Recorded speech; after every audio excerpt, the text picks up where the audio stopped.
अभी बस एक सिंपल टोपोलॉजी रखते हैं। अब हमारा एक्सपेक्टेशन ये है कि इन दोनों डिवाइस को क्या मिल जाए, आईपी मिल जाए। आईपी क्यों मिल जाए? क्योंकि आईपी नहीं मिलेगा तो ये दोनों डिवाइस आपस में कम्युनिकेट कर पाएगा, हाँ कि ना? नहीं, ये आपस में कम्युनिकेट करे इसके लिए दोनों के पास क्या होना चाहिए, आईपी होना चाहिए। अगर आईपी नहीं होगा तो ये दोनों आपस में कम्युनिकेट नहीं करेंगे। अब आईपी देने का दो तरीका, या तो आप मैनुअली आईपी जा करके डाल दीजिए यहाँ पे, ऑलरेडी जानते ही होंगे इस तरीके को, और दूसरा कि ऑटोमेटिक आईपी डालें।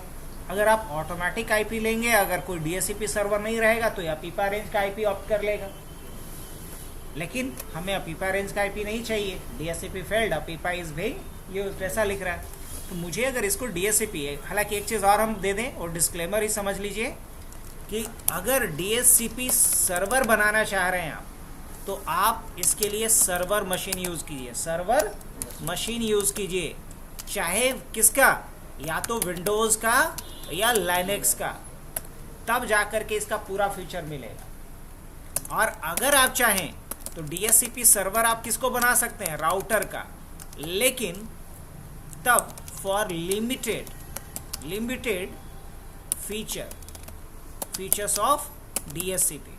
अगर डीएससीपी का कुछ लिमिटेड फीचर्स में ही आपका काम चल जाएगा, बहुत आपको रिक्वायरमेंट नहीं है, लाइक फेल ओवर क्लस्टर का, ये सब कोई रिक्वायरमेंट नहीं है, तो आप राउटर को भी बना सकते हैं डीएससीपी सर्वर। लेकिन रियल टाइम में आपको फुल फंक्शनिंग डीएससीपी सर्वर चाहिए, तो आपको किसके साथ जाना चाहिए डीएससीपी के लिए, सर्वर के साथ। इसलिए डिस्क्लेमर के लिए हम लिख करके रख दिए, अगर आपको चाहिए डीएससीपी सर्वर पूरा फीचर्स के साथ, डीएससीपी सर्वर फुल फीचर्स, तो आपको सर्वर मशीन लेना चाहिए, चाहे विंडोज़ का हो या लाइनेक्स का हो। और अगर आपको लिमिटेड नंबर ऑफ फीचर्स चाहिए तो आप राउटर को भी डीएससीपी सर्वर की तरह यूज कर सकते हैं। तो as per hour CCNA syllabus हम लोगों को राउटर को ही एज अ डीएससीपी बनाना होगा। वही जब हम लोग MCSE पढ़ते हैं, विंडोज सर्वर की पढ़ाई करते हैं, तो हम मशीन को बनाना सीखते हैं। अब कैसे, उसमें एडवांस एक एग्जांपल देते हैं। मान लीजिए इसको डीएससीपी सर्वर बना दें, किसी रीजन से अगर ये डाउन हो गया, तब तो क्लाइंट को आईपी नहीं मिले। लेकिन अगर ये सर्वर रहता रियल टाइम, तो इसका ऑटोमेटिक एक बैकअप सर्वर भी बनता है, ताकि अगर ये डाउन हो तो 4 संभाल लेगा अपने आप, आपको कुछ नहीं करने की जरूरत है। क्लाइंट को पता नहीं चलेगा कि डीएससीपी सर्वर जो मेन है वो डाउन हुआ है। समझ में आ रही बात? अगर कभी इसका डेटाबेस हमको देखना हो या बैकअप करना हो, तो यहाँ पे कोई ऑप्शन नहीं है कॉपी कीजिए, जैसे नॉर्मली आपने कॉपी कमांड पढ़ा है अपने आप, या ऑटोमेटिक बैकअप का कोई कॉन्सेप्ट इसमें नहीं होता है, लेकिन सर्वर में ऑटो बैकअप का कॉन्सेप्ट होता है। तो एडवांस फीचर अगर आपको चाहिए तो आपको क्या यूज करना पड़ेगा, सर्वर। लेकिन सिर्फ आपको आईपी डिस्ट्रीब्यूशन से मतलब है, हाँ लगा सकते हैं, बट यहाँ ऐसा कोई रेप्लिकेशन सर्विस नहीं होता है। रेप्लिकेशन यहाँ सिर्फ राउटिंग में होता है। देखो सीधी सी बात है कि हर एक काम को करने के लिए एक चीज बनी है। अब हम लोग खाने के लिए ही चम्मच भी इस्तेमाल करते हैं, फोर्क भी इस्तेमाल करते हैं, लेकिन हर चीज को अलग अलग तरीके से ना, क्या हर काम को करने का एक प्रॉपर तरीका होता है, लेकिन दूसरे तरीके से भी कर सकते हैं, लेकिन उतना इफिशिएंट तरीके से नहीं किया जा सकता। तो बस यही समझ लो, वो इफिशिएंट तरीका। अब बहुत सारे लोग होता है ना कि मोबाइले में देख लेंगे घड़ी। अब बहुत सारे लोगों ने बोला है यार मोबाइल का काम अलग है, घड़ी का काम अलग, घड़ी चाहिए हमको, मोबाइल में क्या घड़ी देते हैं? क्योंकि हर चीज को करने का क्या है, वे एक तरीका है, डिमांड के ऊपर है क्या। हाँ क्या सर्विस। अगर मान लो कि बहुत लार्जर स्केल पे जहाँ कि फंड का कोई इशू नहीं है, एकदम स्टेबल नेटवर्क चाहिए, तो वहाँ हम सर्वर को प्रेफर करेंगे। जहाँ क्लाइंट्स को क्या आईपी मिल रहा है कोई फर्क नहीं, बस उसको आईपी मिलना चाहिए। अगर आधा घंटा बंद हो रहेगा कोई दिक्कत नहीं है, डिपेंड भी तो करता है ना कि क्लाइंट्स क्या पे कर रहा है, उसी के अकॉर्डिंगली ना उसको सर्विस मिलेगा क्या। तो अभी हम लोग इसको अगर DHCP सर्वर बनाना चाह रहे हैं तो क्या तरीका होगा। इस राउटर के ऊपर आ जाएं, राउटर का बेसिक कॉन्फ़िगरेशन ऑलरेडी जानते हैं, गप्पी को भी याद होगा। अभी हम लोग यूज़र मोड में हैं, यहाँ से किस मोड में जाना होगा, इनेबल लिख करके प्रिविलेज मोड में आ जाएंगे। मान लो इसका नाम बदलना है तो conft लिखेंगे और क्या लिखना पड़ेगा, होस्ट नेम DHCP सर्वर, ऐसा कर दें, सर्वर ऐसे कर दिए, नाम बदल गया इसका, यहाँ नाम बदल के हो गया DHCP सर्वर, सही बात है। अब मुझे इस पोर्ट को अप करना है, कौन सा, F0/0, तो क्या लिखेंगे, इंटरफेस F0/0 और क्या लिख देंगे, नो शट डाउन। अब इस पे IP डालना है, तो IP डालने के लिए क्या लिखते हैं, IP एड्रेस, और क्या IP डालना है, 192.168, मान लो कि 1.1 डाल देते हैं। उसके बाद क्या, 255.255.255.0 और उसके बाद नो शट डाउन, बात खत्म। अच्छा, इस पे IP डाल दिए। अब मुझे इसको DHCP सर्वर बनाना है, तो DHCP सर्वर बनाने के लिए एक स्टेप पीछे आएंगे, मतलब ग्लोबल कॉन्फ़िगरेशन मोड में आएंगे और यहाँ हमें लिखना होगा IP DHCP, क्या लिखना होगा, IP DHCP, और क्या लिखेंगे, एक्सक्लूडेड एड्रेस। एक्सक्लूडेड एड्रेस क्या होता है कि वो एड्रेस जो कि मैं क्लाइंट्स को नहीं देना चाहता, जो IP नहीं देना चाह रहा हूँ। जैसे कि मान लो कि मेरे पास अभी यहाँ पे 4 बॉटल है, इस बॉटल में हम चाहते हैं ये बॉटल से कोई और पानी ना पिए, तो इसको हम क्या कर लिए, एक्सक्लूड करके रख लिए अपने लिए अलग। तो एक्सक्लूडेड कहने का मतलब कि जो रेंज है IP का, उसमें से किसी पर्टिकुलर IP को या पर्टिकुलर रेंज ऑफ IP को अभी निकाल के रख लेना, उसको छोड़ करके। जैसे बोले कि देखिए ना, ये प्लॉट यहाँ से लेके वहाँ तक हमारे है, लेकिन ये वाला प्लॉट नंबर जो 2 है ये बिक्री का नहीं है, मतलब इसको छोड़ करके, वो क्या हो गया, एक्सक्लूडेड। DHCP एक्सक्लूडेड एड्रेस, किस एड्रेस को एक्सक्लूड करना है, तो इस एड्रेस को, किस एड्रेस को, जो एड्रेस ऑलरेडी यहाँ डाल दिया है, अगर वही एड्रेस क्लाइंट को देंगे तो क्या होगा, कन्फ्लिक्ट होगा। अब एक घर में एक पहले बच्चा था जिसका नाम गोलू था, दूसरा बच्चा भी उसके घर में हुआ, उसका भी नाम गोलू रख देंगे तो क्या होगा, दोनों में झगड़ा होगा। अब गोलू को बोलेंगे गोलू ये लो डेयरी मिल्क, अब दोनों गोलू आएगा, बोलेगा हमको बुलाया है, बोलेगा हमको बुलाया है, दोनों तो गोलू ही है।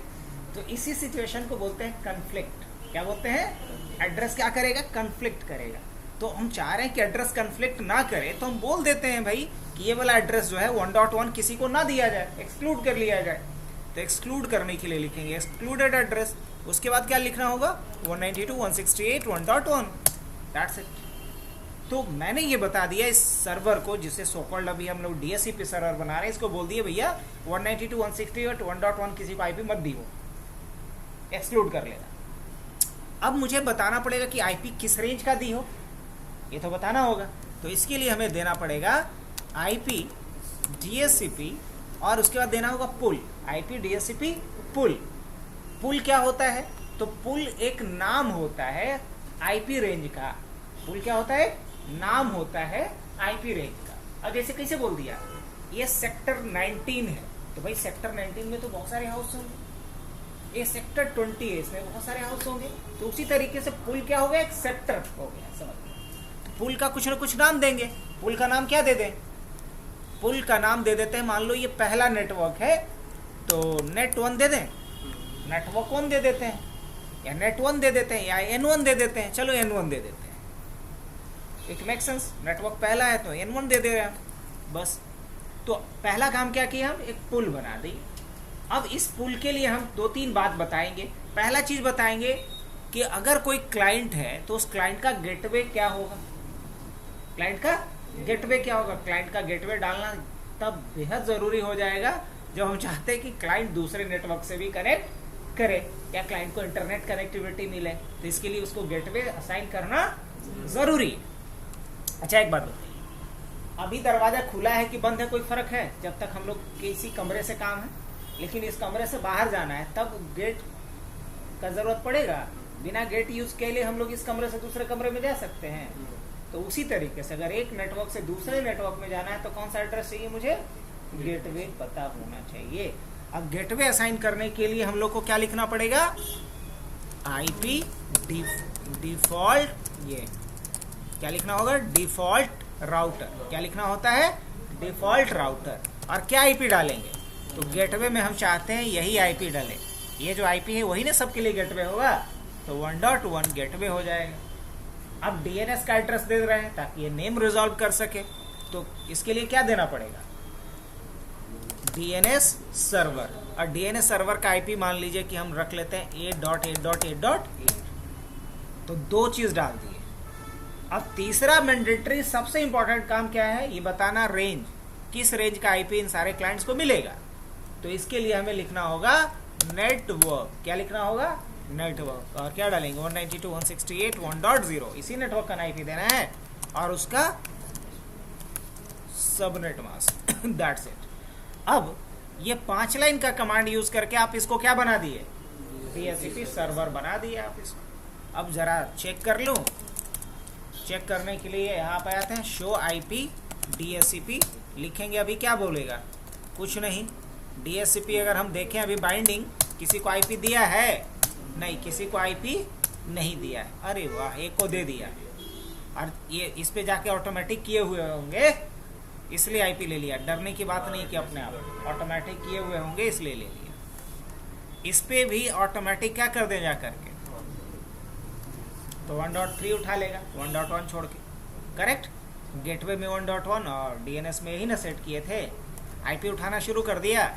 अब अगर हम आकर के देखेंगे तो बाइंड करके कितना दिखाएगा, यस 1.2 आईपी उसको दिया है जिसका कि हार्डवेयर मतलब मैक एड्रेस ये है, 1.3 जिसको आईपी दिया है उसका मैक एड्रेस ये है ना। तो इस तरीके से देखेंगे कि कोई कन्फ्लिक्ट कर रहा है क्या, आईपी डीएचसीपी क्या देख लेते हैं, कॉन्फ्लिक्ट नहीं, कोई एड्रेस कन्फ्लिक्ट नहीं कर रहा है। अब मेरे को पुल देखना है, क्या देखना है, पुल देखना है, पुल। तो पुल कौन सा बनाए हो देख लो, पुल का नाम क्या है, N1 है ना। सबनेट साइज क्या है, टोटल एड्रेस कितने हैं, पेंडिंग इवेंट्स कितने हैं, हाँ, करंट इंडेक्स क्या है, एड्रेस रेंज कहाँ से कहाँ तक जाएगा, लीज कितना है, एक्सक्लूडेड कितना है, टोटल कितना है, सारा डिटेल आ गया आपके पास। तो इस तरीके से आप यहाँ सर्वर पे, मतलब सो कॉल्ड जो आपका डीएचसीपी सर्वर है, इस पे आप ना वो ना कर सकते, वो भुला जाओ। इसीलिए तो बोले हम पूरा फीचर अगर चाहिए तो गो विथ डीएचसीपी सर्वर, और नहीं तो थोड़ा पेशेंस रखो, क्योंकि देखो बताने के लिए हमको भी मज़ा आता है बताने में और आपको भी मज़ा आएगा, लेकिन ड्यूरेशन बड़ा हो जाएगा तो बाद में आपको लगेगा 3 महीना की जगह 6 महीना हो गया। तो पहले टू द पॉइंट हम लोग टॉपिक ख़त्म कर लेते हैं और उसके बाद कोई चार्ज नहीं, जब इन लोग को पढ़ाएंगे तो बैठ के देख लियो, मतलब चार्ज के रूप में कम से कम समय तो देना पड़ेगा। पढ़ाएंगे इन लोग को, बाकायदा पढ़ना है ना, विंडोज सर्वर, लाइनेक्स का सर्वर सब है, कुणाल भी ऑनलाइन है, अभिषेक है, सब लोग को पढ़ना है, इन लोग को पढ़ाएंगे, उसमें देख लेना।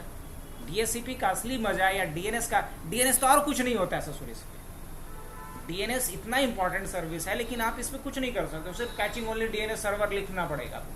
लेकिन डीएनएस का असली इंप्लीमेंटेशन देखना है तो किस पे करना पड़ेगा आपको, सर्वर पे। सर्विसेज का प्रॉपर इंप्लीमेंटेशन सर्वर पे ही होगा, राउटर पे नहीं। राउटर स्पेशली बनाया गया है किसके लिए, राउटिंग के लिए। अब इसका इस्तेमाल जो भी कर लो, नहीं अब जूता बनाया, अब उससे जूता से सांप बिछा मार लो, लेकिन वो तो पैर के प्रोटेक्शन के लिए ना है। क्या कर सकते हैं, फायदा उससे कभी आईपी जाएगा कर सकते हैं, कहीं नहीं कर सकते, कर सकते हैं। अब मान लो कि हमें 500 एड्रेस रखना होगा तो उस केस में भी हमको करना ही पड़ेगा। तो सबनेटिंग भी कर सकते हो, सुपरनेट भी कर सकते हो, it's depend upon your requirement. अभी हम लोग चूँकि कोई ऐसा रिक्वायरमेंट हार्डकोर नहीं था कि 20 को लेना है कि 500 लेना है, तो हमें क्लास डाल दिया है। हाँ, क्लासलेस भी डाल सकते हैं। ओके, अब देखो इसके बाद अभी रिक्वायरमेंट के ऊपर पहले बढ़ते हैं अपने। तो नॉर्मली तो इसका इम्प्लीमेंटेशन हो गया, लेकिन रिलेज एंड का तो नहीं हुआ अभी। तो रिलेज एंड का केस कब आता है भाई, समझिएगा इस बात को, हम जानबूझ के इसी में बढ़ाते जा रहे हैं। अब एक दूसरा नेटवर्क है आपका और एक तीसरा नेटवर्क है आपका, मतलब 3 अलग अलग नेटवर्क है, मान लीजिए 3 अलग अलग आपका साइट है।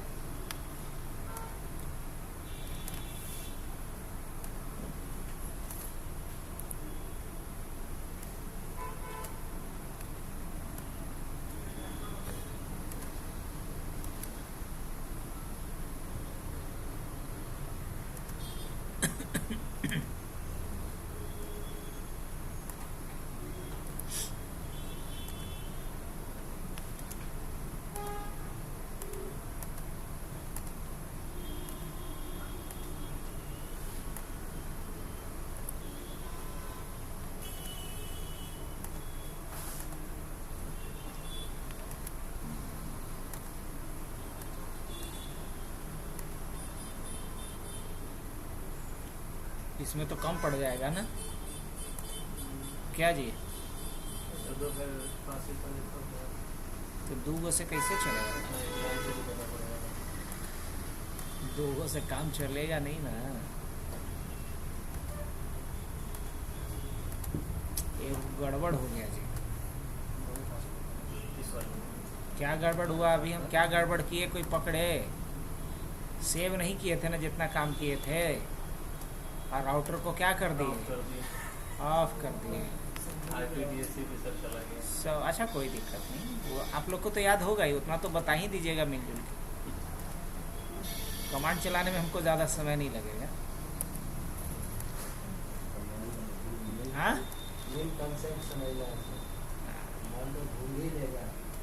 तो और क्या, लेकिन लोग कॉन्सेप्ट पे ज़्यादा फोकस नहीं करता है, कमांडे का फोटो खींचना रटने पे ज़्यादा बिलीव करता है।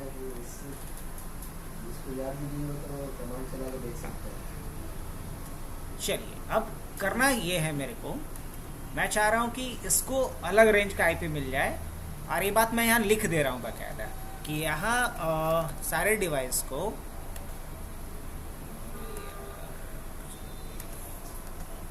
(192.168.1.0/24) ये हम इसलिए लिख रहे हैं ताकि आपको कंफ्यूजन ना हो।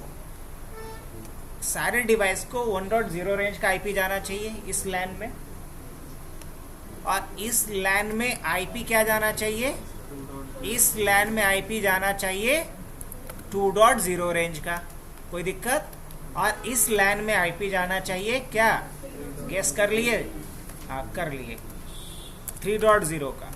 और डीएससीपी सर्वर हम एक को बनाएंगे। डीएससीपी सर्वर मेरा ये रहेगा, बस डीएससीपी सर्वर यही रहेगा, और इसी से सभी को आईपी देना है अलग अलग रेंज का।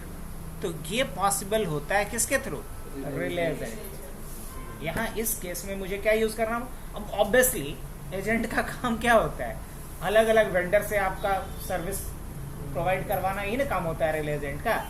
अब मान लो कि हम लोग गांधी मैदान गए, हमको 2 व्हीलर का लाइसेंस बनाना है, गणेश प्रसाद को पकड़ लिए 2 व्हीलर का, किसी को 4 व्हीलर का तो पकड़ लिए, वो 4 व्हीलर भी बनवा देगा। पैन कार्ड बनवाना है वो भी बनवा देगा। तो कहने का मतलब रिले एजेंट का काम क्या है? एजेंट का काम है डिफरेंट वेंडर या डिफरेंट नेटवर्क या डिफरेंट सबनेट्स को सर्विस देना। तो ऐसा किया जाए कि हम लोग इस पे कॉन्फ़िगरेशन शुरू कर लें, और यहाँ मुझे कुछ ना कुछ क्या डालना पड़ेगा? आईपी तो देना पड़ेगा। अब यहाँ आईपी क्या दे लेते हैं? 192.168.1.1/24। यस बिल्कुल डालना पड़ेगा यहाँ आईपी 1.1/24। किस वाले पे? इस वाले पे। इस वाले पे आईपी क्या डालेंगे? ऑब्वियसली यहाँ पे आईपी तो वही देना पड़ेगा। क्या देना पड़ेगा? 2. चलिए सही बात। और यहाँ आईपी क्या देंगे? यहाँ आईपी क्या दीजिएगा? यहाँ आईपी दीजिएगा आप 3. कोई दिक्कत? और इधर भी तो राउटर पे भी तो दीजिएगा, जो आपका वैन इंटरफेस है। क्या डाल दें? 1.0.0.1 दे दें? हाँ दे देंगे, कहीं नहीं दे सकते। सही है। और यहाँ ये भी लिख देते हैं क्योंकि हाँ, ताकि लोगों को कोई कन्फ्यूज़न ना हो कि भाई सबनेट मास्क क्या रखिएगा। तो सबनेट मास्क ये रखेंगे, क्या रखेंगे वो तो लोग पकड़ ही लिए होंगे अब बात को। 2.0.0.2 स्लैश क्या रखें 1/8।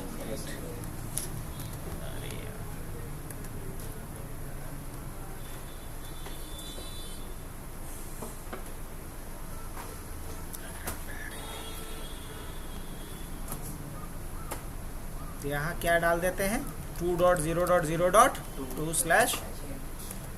अब एक चीज और करना पड़ेगा आप लोगों को, पता है क्या? राउटिंग करना पड़ेगा, तभी जा करके ये अलग अलग नेटवर्क आपस में कम्युनिकेट कर पाएगा। तो कोई भी आप एक राउटिंग कॉन्फ़िगर कर लीजिए। पहले राउटर के वैन इंटरफेस पे आईपी डाल दीजिए, लैन इंटरफेस पे आईपी डाल लीजिए। अब सवाल ये है कि आपके जहन में ये सवाल आ सकता है कि राउटर पे ऑटोमेटिक आईपी नहीं डलवा देंगे?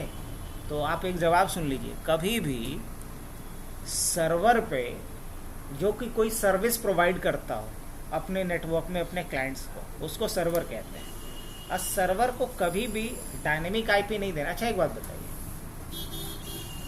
कोई भी अगर बड़ा संस्थान है, ऑर्गेनाइजेशन है, उसका एड्रेस रोज बदलता है या साल भर में बदलता है या हमेशा फिक्स रहेगा?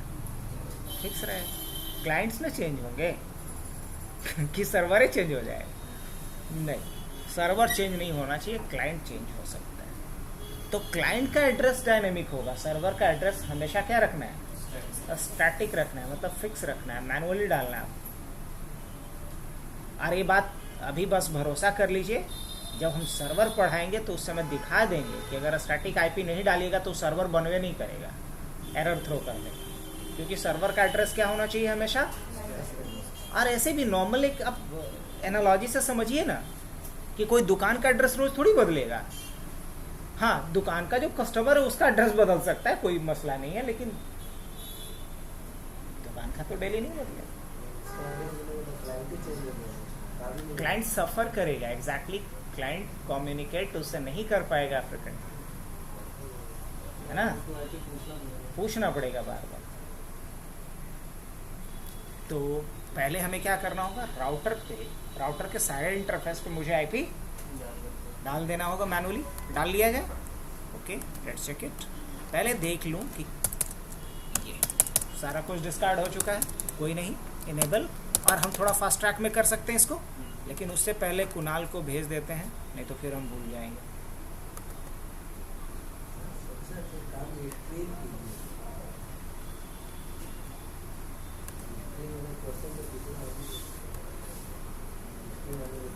हाँ, वो भी सही बोल रहा है।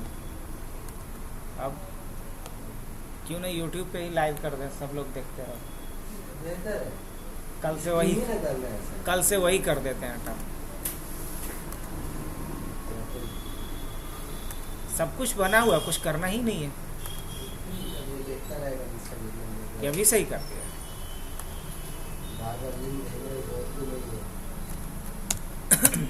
टाइम बाउंडेशन भी नहीं रहेगा।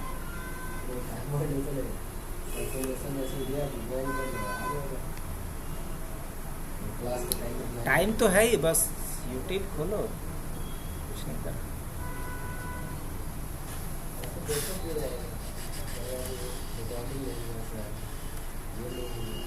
अब तो सोच रहे हैं कि चैनल पे सब कुछ डाल करके रख देंगे। अब होली के बाद का एक रहेगा हमारा न्यू स्ट्रैटेजी। सबको जो भी चाहिए जिसका वीडियो, अलग अलग ग्रुप बना देंगे। सीसीएनए के लिए अलग सब बना हुआ रहेगा और सबको आईडी पासवर्ड दिया हुआ रहेगा, ताकि जो हमारे जो लेजिटिमेट जो भी हमारे क्लाइंट हैं वो जा करके बस यहाँ से देख सकता है डायरेक्ट जा करके जो भी वीडियो है अपने क्लास वाइज। अगर सीसीएनए का स्टूडेंट है तो सीसीएनए का सारा देख पाएगा। अगर आपका वेबसाइट है ही, उसी में बना लीजिए, उसी की जगह लिंक। उसके लिए फिर अभी कुछ और काम करना पड़ेगा बुआ। अब वेबसाइट है छोटा, मतलब गाड़ी जो है वो फ्रंट व्हील ड्राइव खरीद लें यार। हम सोच रहे हैं कि 10 टन का लोड डाल दें, पीछे जा सकता है। रियर व्हील ड्राइव वाला गाड़ी लेना पड़ेगा। Initially, we'll track all your learning styles and patterns. Next, establish your skill growth objectives and monitor progress on a daily basis. So you can complete your skill on a set period of time, also get the job you are looking for. So, take action now and start learning efficiently today. Make an appointment with our consultants. or visit HubNet second floor. चलो अभी काम को आगे बढ़ाते हैं, कल से इसके ऊपर बात करेंगे। यहाँ थे हम लोग। तो क्या किया जाए जी, इंटरफेस F0/0 पे चले, फटाफट IP डाल दिया जाए 192.168.1.1 और 255.255.255.0 और क्या कर ले और एग्जिट करते हैं। इंटरफेस कौन सा है उसके बाद, इंटरफेस AS0/0 और उसके बाद इस पे IP क्या प्लान हुआ है 1.0.0.1 255.0.0.0 और क्या कर लो नो शटडाउन। इतना काम तो सब पे करना पड़ेगा। पहले CLI मोड पे आ जाते हैं, क्या कर लेंगे इसको,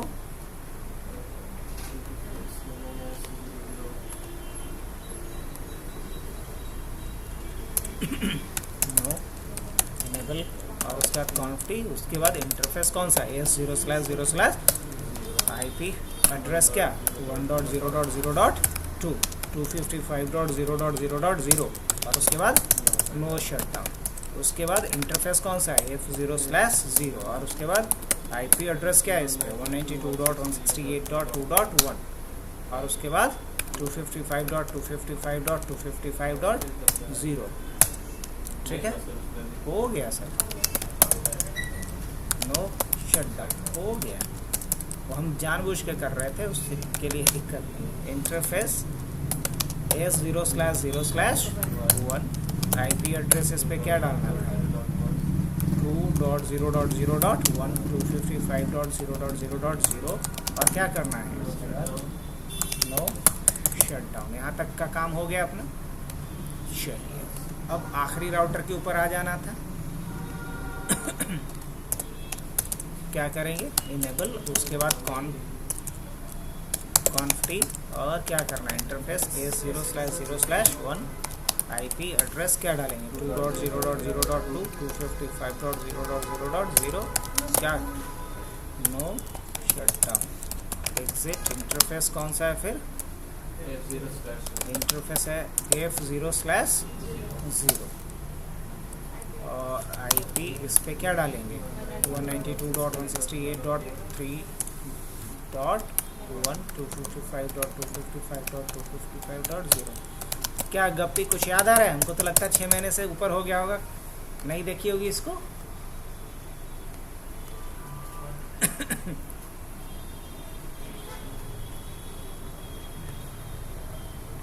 चलो ये तो हो गया यहाँ तक। अब मुझे क्या करना है, इसको DHCP सर्वर बनाना है, ये ना कहानी है। तो ठीक है, इसके लिए तो ऑलरेडी कमांड जानते हैं हम लोग, ये नहीं जानते? हाँ जानते तो हैं।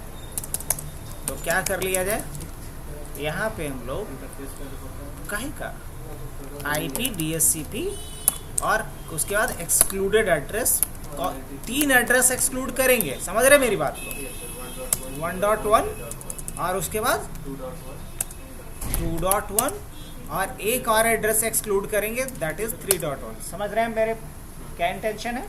क्योंकि ये 3 एड्रेस ऑलरेडी राउटर के LAN इंटरफेस पे डाला हुआ है, इसलिए तीनों एड्रेस को क्या करना होगा, अब रेंज बनाना पड़ेगा। तो क्या लिखेंगे IP DHCP पुल और पहला पुल बनाते हैं N1 के नाम से, सही है ना?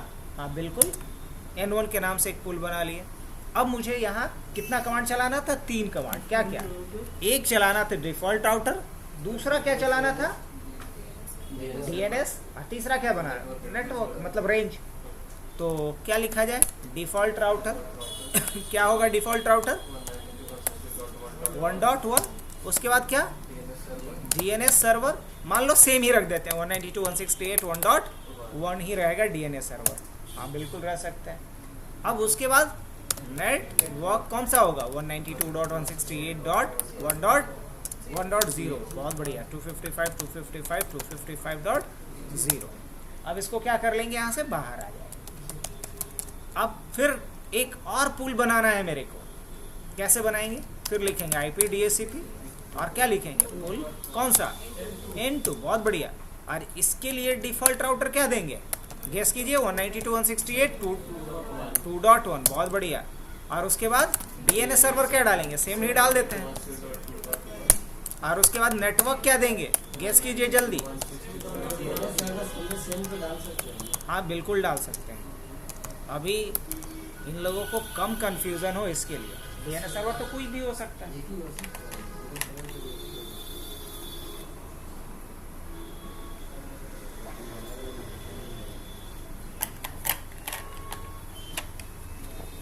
चलिए आगे बढ़े। एग्जिट, उसके बाद क्या करना है, एक और बनाना है ना जी। क्या लिखना होगा, आईपी डीएचसीपी पुल कौन सा, और डिफ़ॉल्ट राउटर किसके लिए 192.168.3.1, उसके बाद डीएनएस सर्वर 192.168.3.1, उसके बाद नेटवर्क क्या होगा इसका 192.168.3.0।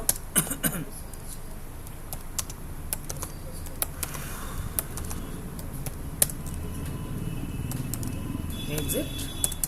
अब अगर मुझे देखना है कि वाकई ये कॉन्फ़िगर हुआ या नहीं तो क्या लिखना होगा, शो काहे का शो शो रनिंग कॉन्फ़िग, इसमें तो सब दिखाई देगा। हाँ बिल्कुल दिखा देगा। एक्सक्लूडेड एड्रेस 3 था, पहला पूल आपने ये बनाया है, दूसरा आपने ये बनाया है, और तीसरा आपने ये बनाया है। अब जो चेंजेस किए हैं वो सेव है अभी, तो क्या करना पड़ेगा, कॉपी रनिंग कॉन्फ़िगरेशन, और क्या किस में कॉपी कर लो, स्टार्टअप में सेव कर लिए, ताकि अब राउटर रीस्टार्ट भी होगा तो जो चेंजेस किए वो हटेगा नहीं। अब आइए मेन समझने की बात, क्या इसको आईपी मिल चुका होगा, यस मिल चुका होगा, मिल चुका है। पहले वाले को मिल जाएगा, 2-3 को नहीं मिलेगा। हाँ क्यों, क्योंकि उसके लिए एजेंट का ज़रूरत पड़ेगा, दूसरे नेटवर्क में जाने के लिए क्या चाहिए होगा, एजेंट चाहिए होगा। और इसको भी आईपी मिल चुका होगा, यस इसको भी आईपी मिल चुका होगा, 1.3 मिल चुका होगा। अब फिर से भी अगर हम ट्राई कर लें, यस 1. और देख रहे होंगे कि इस बार डीएनएस सर्वर भी अलग है। क्या इसको आईपी मिलेगा अभी, नहीं सर अभी तो नहीं मिलेगा, क्योंकि हमें एजेंट का कॉन्फ़िगरेशन करना बाकी है। या पीपा रेंज का आईपी मिलेगा बेचारे को। अच्छा एक और कमी है अभी आईपी, हाँ अपीपा होता है ऑटोमेटिक प्राइवेट आईपी एड्रेस को ही अपीपा बोलते हैं। ऑटोमेटिक प्राइवेट मतलब अगर कोई डिवाइस खुद से एक प्राइवेट रेंज का आईपी दे दे, जो कि रेंज शुरू होता है 169 से, तो उसी को बोलते हैं अपीपा, प्राइवेट रेंज का आईपी। अब एक कमी और है सर यहाँ पे, वो कमी ये है कि राउटिंग करना पड़ेगा। तो राउटिंग तो किया नहीं हूँ, तो कोई भी एक राउटिंग मैकेनिज्म आप इम्प्लीमेंट कर लीजिए, जो भी आपको आता हो। तो चलिए हम लोग EIGRP इनके मुख से निकल गया है तो उसी के हिसाब से करें। राउटर तब तो रिप ज़्यादा इजी और उसके बाद नेटवर्क 192.168.1.0 और एक नेटवर्क और है सर इसमें 1.0.0. बात ख़त्म यहाँ पे EIGRP का। अब यही काम कहाँ करना पड़ेगा, राउटर EIGRP 1. गपी तुमको थोड़ा समझ में आ रहा है कुछ? हाँ, इनको थोड़ा लग रहा होगा बोरिंग कि क्या बातें हो रही हैं लेकिन ऐसा कुछ नहीं है, सुना हुआ तो होगा ही कभी। जब हम अपने कॉलेज लाइफ में होंगे तो वहाँ तो नेटवर्क थ्योरी पढ़ा ही जाता है। इवन कि एक मोटा सा ग्रंथ भी पढ़े होंगे फ्रोजन वाली कंप्यूटर नेटवर्क के लिए। 2.0 का एक नेटवर्क है और एक क्या है 1.0.0 एक नेटवर्क और है सर यहाँ पे, याद है? हाँ एक है आपका 2.0.0. नेटवर्क का हमको भी लग रहा है थोड़ा, हाँ वो भी कर सकते हैं। तुम तो लेट कर दिया आप बोलने में।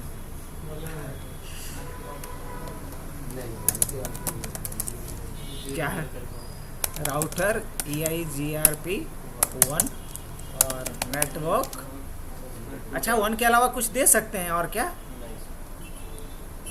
क्यों नहीं दे सकते?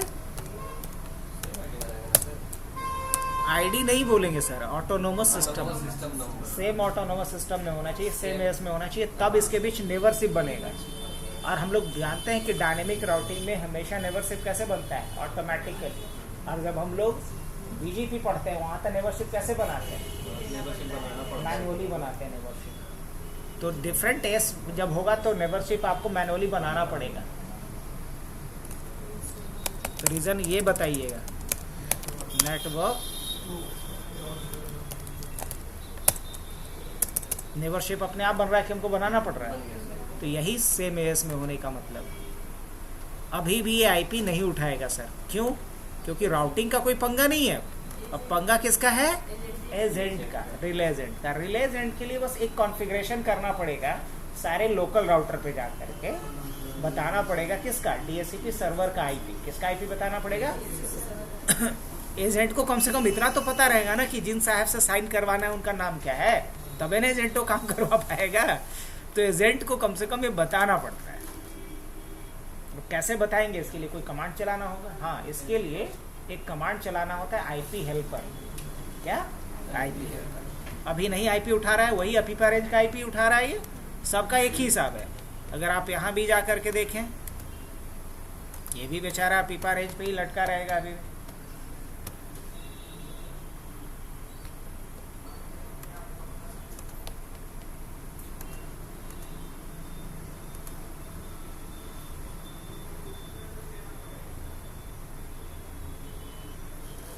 कोई दिक्कत नहीं। अब हम लोग स्टार्ट करते हैं यहाँ से। यहाँ कोई चेंजेस नहीं करना। चेंजेस कहाँ करना पड़ेगा? हाँ, लोकल राउटर पे, सर्वर पे काम जो कर रहा था हमने कर दिया। यहाँ आकर के मुझे लिखना पड़ेगा, पहले जाना होगा कहाँ पे? इंटरफेस पे जाना पड़ेगा। हाँ, और यहाँ जा करके हमें कमांड क्या चलाना होगा? IP helper command. क्या चलाना होगा? IP helper command. तो अगर हम किस इंटरफेस पे चलाएंगे? इसके लैन इंटरफेस। तो क्या लिखना होगा? F0/0 और यहाँ लिखना होगा IP हेल्पर। और उसके बाद क्या देना पड़ेगा? जो IP है उसका 192.168.1.1 क्या कर रहा हूँ 1.1 के राउटर का लैन इंटरफेस का जो IP है वही जाएगा सारे IP हेल्पर कमांड में। करेक्ट? अब उसी तरीके से अब जब यहाँ आपने आईपी हेल्पर चला दिया तो ये आईपी उठा चुका होगा? नहीं। एक बार फ्लैश कर लीजिए, दोबारा चला दीजिए। क्या बात है, ये 2 डॉट रेंज का आईपी लिया कि 1 डॉट रेंज का लिया? नहीं, यही तो हमारा एक्सपेक्टेशन था कि 1 डॉट का नहीं लेना है, अलग रेंज का लेना है, 2 डॉट का ले रहा है। सही बात है। ये दूसरे डिवाइस पे मैं जाता हूँ और यहाँ भी जा करके क्या करेंगे, एक बार दोबारा से। ये अभी क्या उठाएगा? अभी कुछ नहीं उठाएगा। क्यों? क्योंकि अभी इसके लोकल राउटर पे हमने कोई रिले एजेंट का कमांड नहीं चलाया है। तो अभी भी ये अपीपा रेंज पे ही लटका रहेगा। तो क्या किया जाए? इस लोकल राउटर पे आता हूँ मैं और इस पे हम लोग रिले एजेंट वाला कमांड चलाएंगे। किस इंटरफेस पे? Interface F0/0। और यहाँ क्या लिखना होगा? IP helper. और क्या IP हेल्पर होगा? 192। सेम तो होगा 1.1। अब इतना चलाने के बाद आपको क्या करना है सर? यहाँ जाने हैं,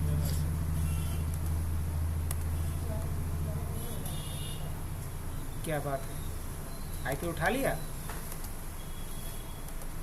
ये पहले से उठा चुका है। ये वो 3.2 उठाया है। अच्छा, यहाँ से क्या मैं किसी भी दूसरे क्लाइंट को पिंग कर सकता हूँ? हाँ, क्यों नहीं कर सकता हूँ भाई। मान लो इस क्लाइंट को पिंग करना है मेरे को, पिंग 192.168.1.2।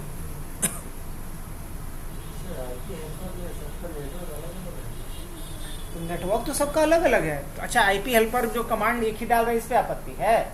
नहीं, उसका मतलब नेटवर्क जो पूल बना है उसमें 2, 3, 1 बना है। हाँ, तो क्या दिक्कत है? हेल्पर नहीं था, वन डाल रहे हैं। तो हेल्पर में डाल रहे हैं हम डीएचसीपी सर्वर का आईपी। यहाँ जो आईपी हेल्पर में डाल रहे हैं वो आईपी डाल रहे हैं किसका? डीएचसीपी सर्वर का। हम पूल थोड़ी बता रहे हैं, पूल तो ऑलरेडी बताया गया है किसको क्या देना है। मैं ये बता रहा हूँ कि भाई तेरे को आईपी चाहिए तो किससे जाके मिलो? डीएचसीपी सर्वर का आईपी क्या है? ये वाला आईपी। और यही कमांड में कहाँ चलाया होगा? इस वाले रिले एजेंट पे भी वही चलाया होगा।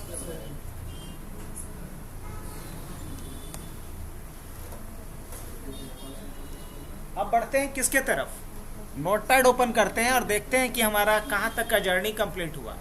बताइए तो स्ट्रेटफुल में ये दोनों चीज़ हो गया। सर जब ऑन ऑफ करेंगे तो ये चेंज होता रहेगा। हाँ ऐसा करें कि एक बार मिले उस चेंज नहीं, तो फिर उसके लिए रिजर्वेशन, उसके लिए क्या होता है, आईपी रिजर्वेशन। तो रिजर्वेशन का कॉन्सेप्ट के लिए फिर कहाँ जाना पड़ेगा, तुमको बोलेंगे सर्वर पे चलो। यहाँ कोई प्रोविज़न नहीं है रिजर्वेशन के लिए। अगर हम मान लो कि पहले ही आया तो इसको आईपी मिल गया 1.2, अब इसको देखो ना, यहीं पे गलत नहीं हुआ, हमारे हिसाब से सही नहीं है। ये 3.2 उठा लिया, ससुरा इसको 3.3 उठाना चाहिए था, इसको उठाना चाहिए था 3.2, लेकिन ये चूंकि बाद में आया तो इसको बाद वाला मिल गया। अब हम चाहते हैं कि हम बाद में आए चाहे पहले आए, इसको ही 3.2 मिलना चाहिए था। तो इसके लिए मुझे इसके मैक एड्रेस के अकॉर्डिंगली एक आईपी फिक्स करना पड़ेगा। इसी प्रोसेस को डीएससीपी में बोला जाता है आईपी रिजर्वेशन। क्या बोलते हैं? अब आईपी रिजर्वेशन के लिए भी वही सवाल जो बार बार मुंह फाड़ के खड़ा है कि इसके लिए हमें कहाँ जाना पड़ेगा, सर्वर पे। उसमें ये सब फीचर मिलेगा रिजर्वेशन वगैरह का। इसमें तुम ड्यूरेशन फिक्स नहीं कर सकते हो, जैसे कि एक सवाल और तुम्हारे मन में अभी तरंग कर रहा होगा, उछल रहा होगा। वो सवाल क्या है कि ये कितने देर के लिए देगा ये। अच्छा, ये सवाल नहीं आया है, हम बता देते हैं। एक सवाल और बन सकता है यहाँ पे कि एक क्लाइंट को आईपी जो दिए है कितने देर के लिए, कितने सेकंड, कितने मिनट, कितने आवर्स, कितने डे के लिए देंगे। हाँ, लेकिन ये कोई ज़रूरी नहीं है। मान लो कि हम किसी क्लाइंट को 1 घंटे का एक सेशन दे रहे हैं, तो हम चाह रहे हैं 1 घंटे तक के लिए वैलिड होना चाहिए। 1 घंटे के बाद जब रिन्यू करें तो उसको अलग आईपी मिले। तो ये ड्यूरेशन अगर सेट करना है तो फिर हम क्या बोलेंगे, सर्वर पे चलो, क्योंकि यहाँ कोई ड्यूरेशन फिक्स करने के लिए ऑप्शन नहीं है। हाँ, सर्वर पे होता है। सर्वर पे बाय डिफॉल्ट ड्यूरेशन होता है 8 डेज का। कितने दिन का? 8 दिन का। हालांकि उसको आप घटा भी सकते हो। मैक्सिमम होता है 4 बार 9। 4 बार 9 मतलब कितना हो गया? 9,999 दिन का मैक्सिमम दे सकते हो। आप घटा करके उसको आप कुछ मिनट्स तक का दे सकते हो, 1 मिनट तक। हर 1 मिनट पे आईपी उसका क्या होता है, एक सेशन बना देना। तो इसको बोलते हैं लीज ड्यूरेशन। डीएससीपी में क्या बोलते हैं उसको? Lease duration. डीएससीपी आईपी कैसे दे रहा है? लीज पे दे रहा है, उधारी पे दे रहा है। तो उधारी पे कितने दिन के लिए उधारी है तो फिक्स करना पड़ेगा ना। तो कितने दिन के लिए उधारी, इसी को बोलते हैं लीज ड्यूरेशन। अब आगे बढ़ें कि और कोई सवाल है? अगर नहीं है तो V6 पे देख लें। हालांकि ये सब रिवीजन है, सब फ्राइडे को हम बताए थे, हम भूलते नहीं है। कोई याद है? V6 भी बताए, स्टेटलेस भी बताए थे, स्टेटलेस भी बताए थे, इवन पूरा कैलकुलेशन समझाए थे। अच्छा, चलो V6 भी देख लेते हैं, थोड़ा कंफ्यूजिंग होता है। तो कॉन्सेप्ट बिल्कुल ऐसा ही है, थोड़ा कमांड अलग तरीके से चलता है। तो इसी पे V6 भी कर लें। मान लो सबसे हटा देते हैं, अभी V4 का कॉन्सेप्ट ही हटा देते हैं। तो V4 का कॉन्सेप्ट हटाने के लिए V6 तो डालना ना पड़ेगा।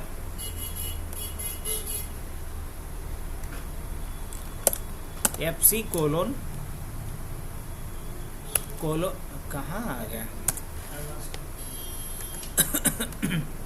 FC Cologne 11 Cologne 1/।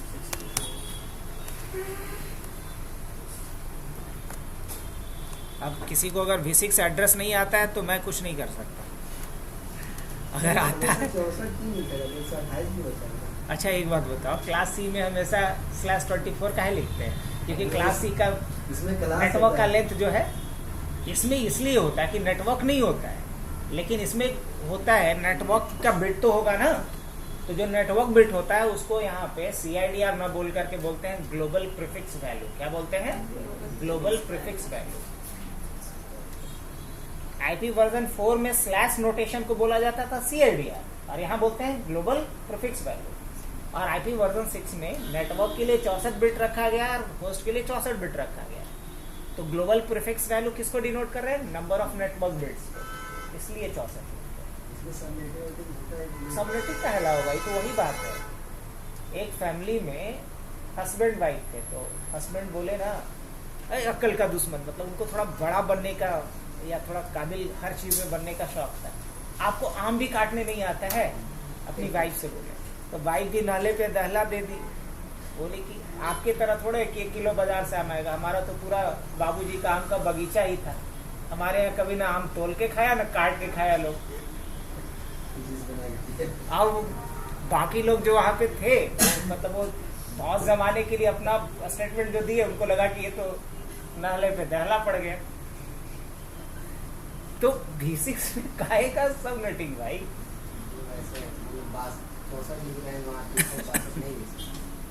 FC के जगह पे क्या रख दिया जाए, FD रख ले, और 11 के जगह पे क्या रख लें, 22 रख लें।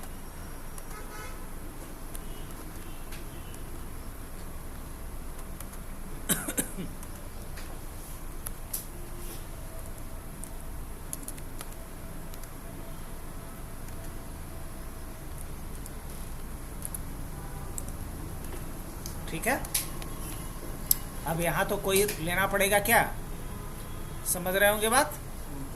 2000 पब्लिक रेंज का IP 44::/64, दोनों पे अलग अलग नहीं लिखते हैं, आप समझ लीजिएगा। 1 इधर रख लेंगे, 2 इधर रख लेंगे, और इधर IP क्या डाल देते हैं हम लोग,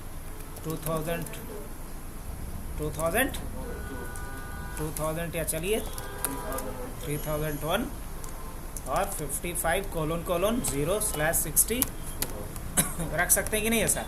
हाँ, क्यों नहीं रख सकते, रख सकते।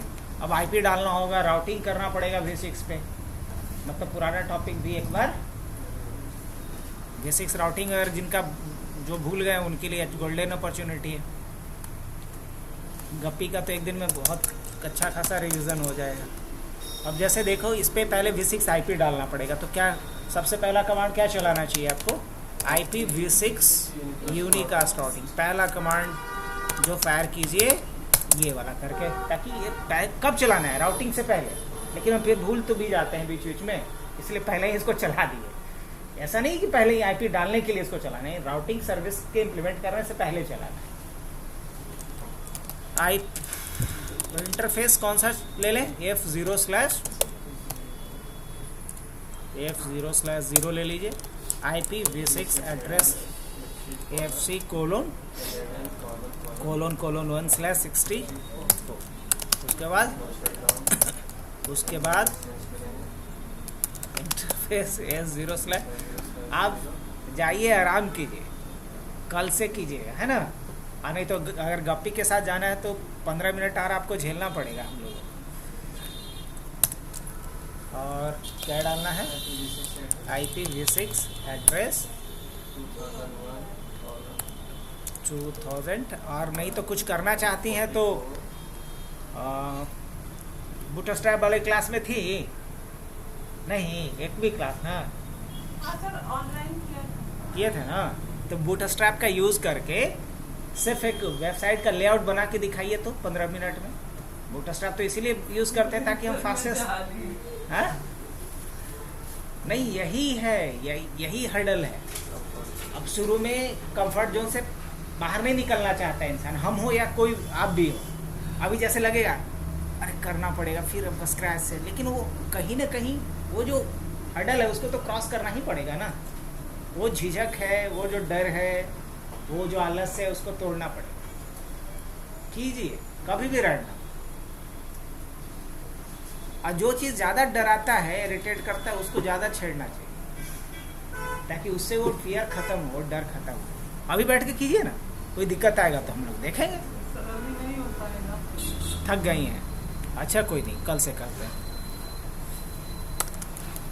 1/64 क्या कर रहे हैं यहाँ पे, नो IP तो डालने का काम हो गया, इस पे भी IP डाल दिया जाए।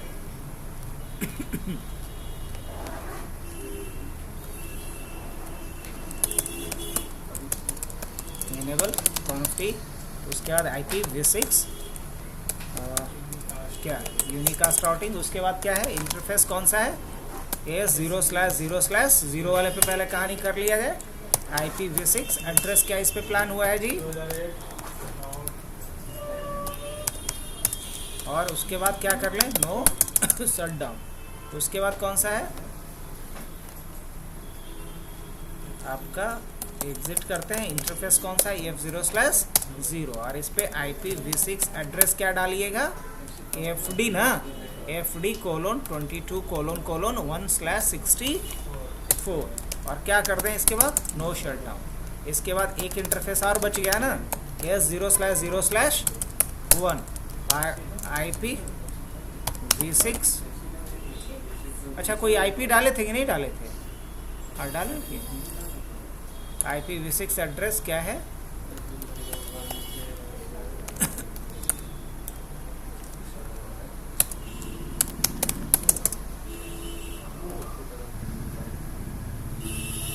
हो गया। अब उसके बाद किस पे बाकी रहा, इस वाले पे ना,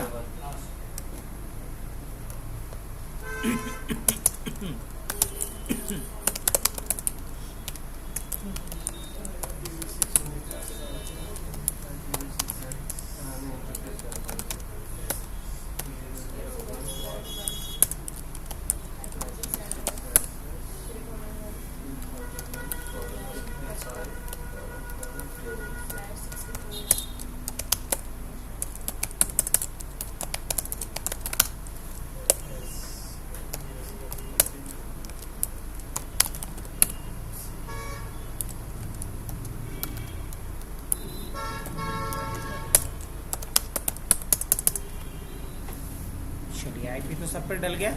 अब सब पे क्या करना है, राउटिंग ना, तो राउटिंग IPv6 पे भी करना होगा, नहीं करेंगे तो काम नहीं चलेगा। नहीं तो मैं आपको दिखा देता हूँ नमूना। एंड करके आता हूँ, यहाँ करके बाय द वे मैंने पिंग कर दिया किसको, 3002 कोलोन, कुछ ज़्यादा नहीं, 1000 में हो गया है, 55::2 को ही पिंग करके देख लूँ क्या रीचेबल होगा, नहीं, क्योंकि राउटर से डायरेक्टली कनेक्टेड इंटरफेस तक ही देख पाता है, उसके आगे तक उसकी नज़र नहीं जाती है। उसकी नज़र तब जाएगी जब उसके पास उस रूट का इंफॉर्मेशन होगा, मतलब राउटिंग टेबल होगा। ठीक है, कर ले राउटिंग, कौन सा कर ले, डिफ़ॉल्ट कर लें या कि रिप या EIGRP कर लें, हाँ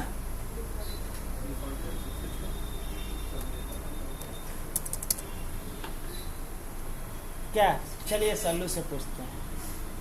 हमारे पास ऑप्शन है स्टैटिक, ऑप्शन है डिफ़ॉल्ट, ऑप्शन है रिप, मैंने BGPR का डिफ़ॉल्ट, हाँ BGPR कितना रहेगा उसका डिफ़ॉल्ट, मतलब 2 बार नेटवर्क का ID डालेगा, एक बार डालिए नहीं कर सकते। तो डिफ़ॉल्ट वही तो ये भी बोल रही है, डिफ़ॉल्ट कर लेते हैं। अच्छा ये अलग डिफ़ॉल्ट बोल रही है, स्टैटिक और डिफ़ॉल्ट हुआ। IPv6 और राउट, और उसके बाद क्या लिखना पड़ता है, मुझे डिफ़ॉल्ट रूट चाहिए, तो डिफ़ॉल्ट रूट के लिए ये लिखना पड़ेगा, डिफ़ॉल्ट/64, और नेक्स्ट हॉप क्या होगा इसके लिए, 44::2। इस पे डिफ़ॉल्ट राउट हमने कॉन्फ़िगर कर दिया। अब अगर यही चीज़ मुझे कहाँ करना है, यहाँ भी करना है, तो एग्जिट, उसके बाद IPv6, और उसके बाद राउट, और कोलोन, मतलब नेटवर्क कुड बी एनीथिंग, /64, और उसके बाद फिर क्या लिखेंगे, नेक्स्ट हॉप क्या होगा, 2001:44:1, और एक क्या हो जाएगा जी, एक हो जाएगा,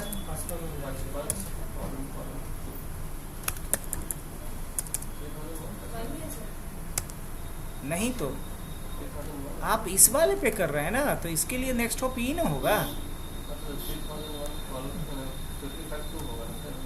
आप 55 तो लिखे, 3001 बोल रहे हैं। अच्छा 3001 ही है, अच्छा यहाँ 2 हो जाएगा, यही ना। चलिए अब ये इस पे करना है मेरे को, एग्जिट, और क्या लिखेंगे, IPv6 राउट, और क्या है, कुछ भी हो, और 1:55::। अब आप यहाँ से भी देख सकते हैं लिख करके पिंग, किसको पिंग कर लेते हैं भाई, पिंग कर लेता हूँ मैं FC:11::1 अगर रिप्लाई आ गया तो समझ लीजिए राउटिंग हो गया है। ठीक है, 5 में 3 को रिप्लाई आया ना।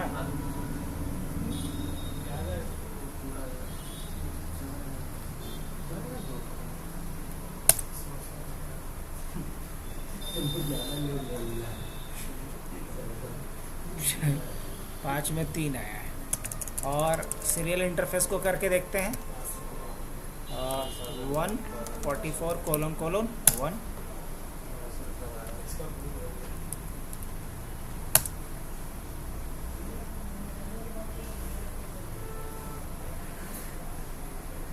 2 आएगा, इस पर 3 आएगा। ठीक,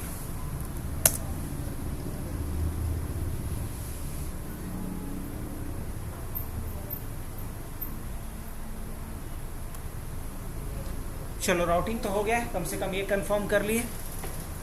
अब मुझे क्या करना है, इस पर DSCP कॉन्फ़िगर करना है, यही कहानी है। अब अगर अभी आकर के मैं देखूं यहाँ से तो वर्जन 4 एड्रेस तो उठा रहा है बिकॉज वर्जन 4 का कॉन्फ़िगर है।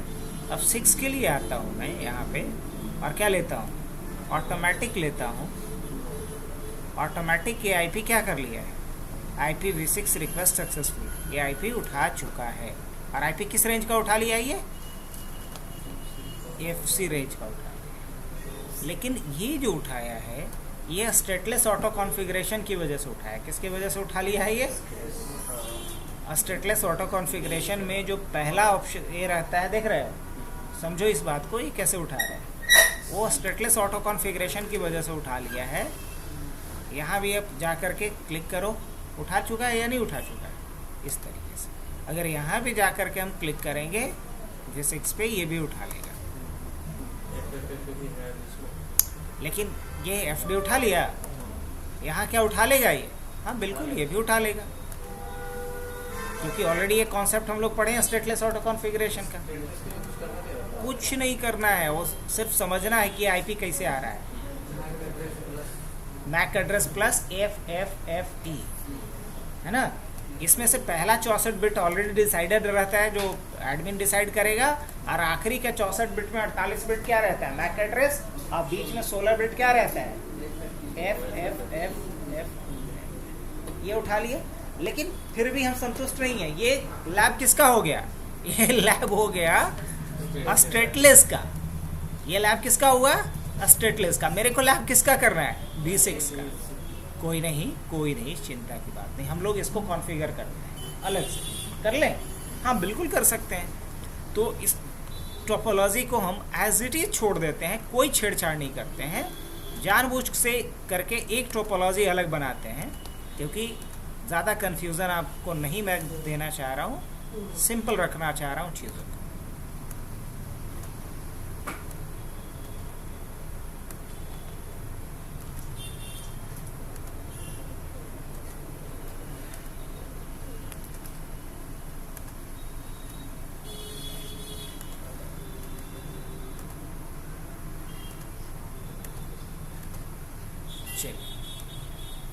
अब हम ये चाह रहे हैं कि इस पे IPv6 पे DSCP कॉन्फ़िगर करें। अब यहाँ कोई राउटिंग फाउटिंग कुछ नहीं करना पड़ेगा, कुछ भी नहीं, नथिंग। अच्छा, यहाँ क्या सबके बीच पिंगिंग होगा, हाँ बिल्कुल होगा जी। एक बार ट्राई करके देख लें क्या। यहाँ बैठा हुआ बंदा अगर पिंग करना चाहे दूसरे किसी भी डिवाइस को, कर सकता है, हाँ बिल्कुल कर सकता है। लाइक कि FC:33::1 क्या आ रहा है रिप्लाई, क्योंकि राउटिंग वगैरह सब कुछ कर चुका हूँ मैं इसमें तो सारा कॉन्सेप्ट लगभग पूरा हो चुका है। आइए,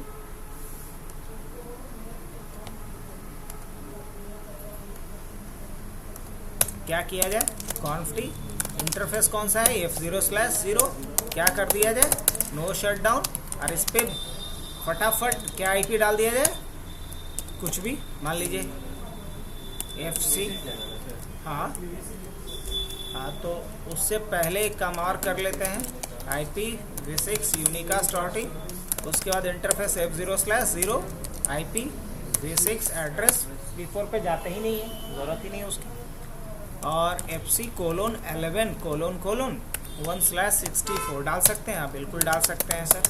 चलिए, अब इसके बाद क्या करना है, मुझे इस पर DHCP कॉन्फ़िगर करना है यूजिंग IPv6।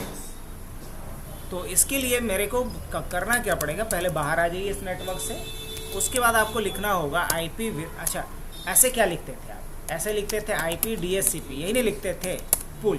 अब पुल का नाम देते थे जो भी मर्जी, मान लीजिए पुल का नाम आप DHCP सर्वर रख दिए, यही ना रखते थे। तो आपको यहाँ बस करना क्या पड़ेगा, गेस कीजिए, V6 लगा देना पड़ेगा, बाकी सब एज इट इज रहेगा। पहला चेंजेस क्या किए समझ में आया, जो IP लिखते थे वहाँ IPv6 लिखिए, ये फर्स्ट चेंजेस। दूसरा चेंजेस ये करना पड़ेगा कि आपको यहाँ प्रीफिक्स डेलीगेशन यूज करना पड़ेगा। क्या? Prefix delegation. तो इसके लिए क्वेश्चन मार्क इवेंट आप डाल के देख सकते हैं, देखो यहाँ पे कितना कमांड चलेगा, इतना ही कमांड चलेगा। तो इसमें हमें कौन सा कमांड चलाना है, अभी हमें प्रीफिक्स डेलीगेशन वाला कमांड चलाना है। तो हम क्या लिखेंगे, प्रीफिक्स डेलीगेशन, और उसके बाद यहाँ पुल का नाम देना होता है। क्या देना होता है, पुल। अब पुल का नाम क्या है मेरा, पुल का नाम क्या है, तो नहीं सर, पुल का नाम है DHCP सर्वर। तो यहाँ पे क्या लिखिएगा, DHCP सर्वर। अगर स्पेलिंग गड़बड़ हो जाएगा तो गड़बड़ हो जाएगा, इसलिए देख लीजिए तो सही है। हाँ, सही लग रहा है तो सही होना है। अब इसके बाद यहाँ पे डालना होगा DNS सर्वर। क्या डालना होगा, DNS सर्वर। अब DNS सर्वर का एड्रेस क्या होगा, मान लीजिए FC:11:1, ये भी डाल दिए। अब आपको डालना होता है डोमेन का नाम। क्या डालना होता है, डोमेन नेम। डोमेन नेम क्या दे देते हैं, hubnet.net दे दें। चलो, डोमेन नेम जो भी देना हायरार्किकल होना चाहिए, जैसे कि .net, .com, हाँ कुछ भी, .org, .mil, .local। मान लीजिए कि हम दे देते हैं rizwan.local, ये भी दे सकते हैं। कुछ भी हो डॉट के पहले और डॉट के बाद।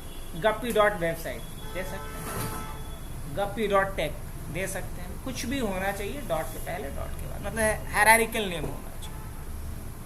तो यहाँ जो इम्पोर्टेंट कमांड था वो क्या था, प्रीफिक्स डेलीगेशन, जो मैंडेटरी था। बाकी दो ऑप्शनल था जो चला दिए, DNS और डोमेन नेम, बाकी चलाने की जरूरत नहीं है। हाँ, एक और कमांड चलाएंगे, गेस कीजिए जैसे बाहर आएगा। अब इसके बाद मुझे इस इंटरफेस पे चलना है, ये पहला फेज था। दूसरे फेज में, पहले फेज में हम गए और पुल बनाए, पुल के प्रीफिक्स डेलीगेशन इनेबल कर दिए। दूसरे फेज में हम आएंगे अपने इंटरफेस पे और इस पे DHCP इनेबल करेंगे। तो इस पे जाने के लिए मुझे क्या करना होगा, इंटरफेस F0/0, और उसके बाद मुझे लिखना होगा IPv6 DHCP सर्वर, और यहाँ पे डालना होता है नेम ऑफ IPv6 DHCP पुल। तो पुल का नाम क्या रखे थे हम, DHCP सर्वर। तो यहाँ क्या रखेंगे, DHCP, स्पेलिंग देख लीजिएगा एक बार, गड़बड़ कर देंगे तो रिजल्ट ही आएगा। सही है, DHCP सर्वर। अब इसके बाद इससे बाहर आ जाएंगे, बस बता दिए कि इस वाले इंटरफेस पे DHCP इनेबल कर दो, जैसे वहाँ कैसे IP हेल्पर में लिखते थे ना। अब मुझे एक काम और करना पड़ेगा, गेस कीजिए कि क्या, एक ही काम बाकी है। तो एक काम क्या होगा, वो एक काम होगा रेंज बताना, कि क्लाइंट को किस रेंज का IP दो, वही ना मेन काम बाकी होगा। तो रेंज बताने के लिए क्या करना पड़ेगा,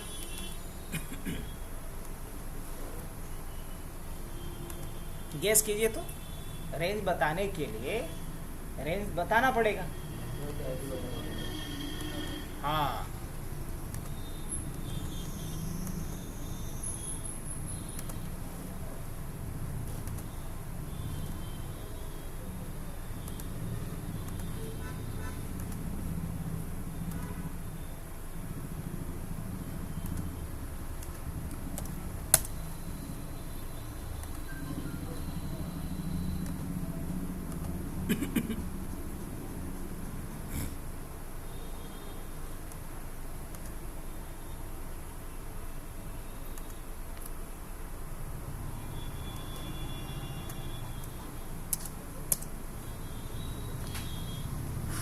अब मुझे एक काम और करना पड़ेगा, और वो क्या, यहाँ पे रेंज बताना होगा। रेंज बताने के लिए मुझे लिखना पड़ेगा IPv6 और उसके बाद लोकल और उसके बाद पुल, और पुल का नाम क्या दिए थे हम लोग, DHCP सर्वर। उसके बाद आपको यहाँ पे रेंज बता देना है। तो रेंज क्या देना है बताइए, रेंज तो देना है FC, वही रेंज देना है ना, 11:::, हाँ, और स्लैश क्या देना है 64/64, और उसके बाद फिर आपको यहाँ पे देना है प्रीफिक्स लेंथ, है ना। तो प्रीफिक्स लेंथ क्या दे देंगे 64, दैट्स इट, आपको इतना ही देना है। ये आप रेंज बता दिए। अब आपका DHCP सर्वर ये पूरी तरीके से काम करेगा, और इसको चेक करने के लिए हम क्लाइंट साइड पे आते हैं। क्लाइंट पे आएंगे, क्या करेंगे, जैसे ही यहाँ ऑटोमेटिक पे जाएंगे, क्या बात है, FC11 वाला रेंज का IP मिल गया इसको। इस पे जैसे ही जाएंगे, देखिए जा करके क्या इसको FC11 का रेंज का IP मिला। हाँ, इसको मिले। हाँ, कहाँ डिफ़ॉल्ट गेटवे अलग, ये डिफ़ॉल्ट गेटवे इसलिए है क्योंकि गेटवे हम यहाँ पे सेट किए थे बुआ अभी, ये बताइए तो नहीं दिए हैं तो कौन सा गेटवे उठा लिया जानते हो, इसको बोला जाता है link local address. IP version 6 में इसको क्या बोलते हैं, जो एड्रेस, ध्यान से सुनिए, जो एड्रेस FE80 से शुरू हो उसको बोलते हैं लिंक लोकल एड्रेस। और ये लिंक लोकल एड्रेस हर वो इस इंटरफेस पे खुद से असाइन कर देगा डिवाइस खुद को, जिस पे कि कोई भी V6 रेंज का IP आप डालें। जब तक नहीं डालिएगा नहीं उठाएगा, जैसे ही किसी भी इंटरफेस पे डाल दीजिएगा। अब आइए हम एक एग्जांपल दें आपको, हम क्या बोल रहे हैं कि किसी भी डिवाइस के किसी भी इंटरफेस पे अगर आप V6 रेंज का IP असाइन करेंगे तो ऑटोमेटिकली वो खुद को एक लोकल एड्रेस असाइन कर देता है, जिसको कहते हैं लिंक लोकल एड्रेस। जो रेंज कहाँ से स्टार्ट होता है उसका, FE80 से। जैसे कि IP वर्जन 6 में पब्लिक IP का रेंज कहाँ से शुरू होता है, 2 या 3 से। प्राइवेट IP का रेंज कहाँ से शुरू होता है, FC और FD से। उसी तरीके से लोकल IP का रेंज कहाँ से शुरू होता है, FE80 से। वही आपका मल्टीकास्ट एड्रेस का रेंज कहाँ से शुरू होता है, FF से।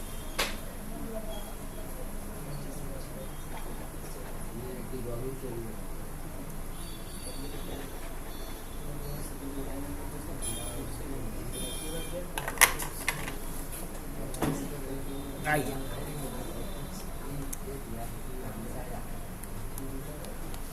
तो ये पूरी कहानी कंप्लीट।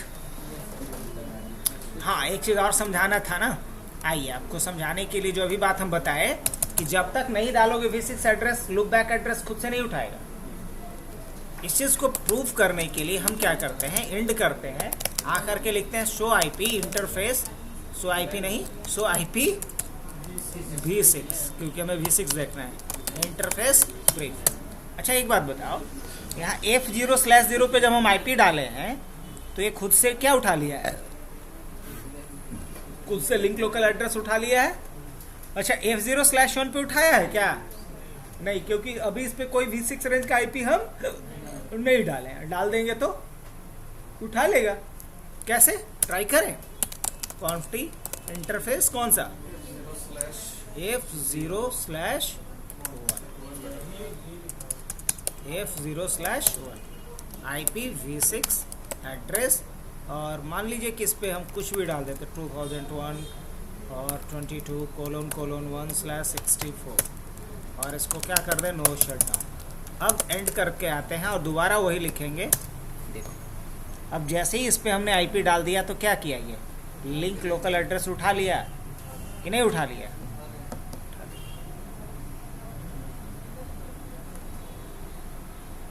तो यही चीज़ है, याद रखिएगा इसको। ये पूरा पार्ट कंप्लीट आप लोग का। अब अगर करोगे तो एक काम करते हैं, लैब दे देते हैं, पुराना जितना भी है लैब कर लो भी, अगर आपके पास है एनर्जी और टाइम तो। कल DNS शुरू कर देंगे, क्या बोलते हैं, कल DNS शुरू करेंगे, क्योंकि DNS बड़ा टॉपिक है अपने आप में, कम से कम 2-2.5 घंटे।